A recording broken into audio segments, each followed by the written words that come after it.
రాజం నియోజకవర్గంలో ఓ ప్రభుత్వ ఉపాధ్యాయుడు తన ఇద్దరు చిన్నారులను ప్రభుత్వ పాఠశాలలో చేర్పించడంపై విద్యా ఐటీ శాఖల మంత్రి నారా లోకేష్ స్పందించారు.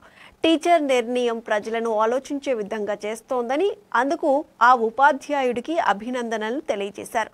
ఇలాంటివి చూస్తుంటే విద్యా వ్యవస్థలో చేపట్టిన సంస్కరణలు, అందులోని సమస్యలను పరిష్కరించేందుకు చేసిన కష్టం మర్చిపోవచ్చంటూ సోషల్ మీడియా ఎక్స్ వేదికగా మంత్రి లోకేష్ పేర్కొన్నారు.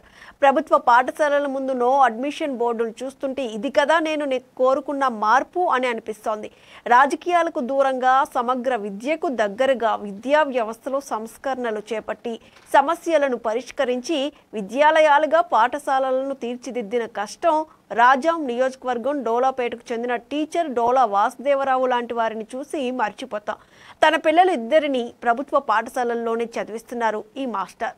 ఒక మాస్టరే తన పిల్లలను ప్రభుత్వ పాఠశాలలో చదివిస్తుంటే మనం ఎందుకు చదివించకూడదు అని ప్రజల్లో ఆలోచన రేకెత్తించిన వాసు మాస్టర్కి అభినందనలు.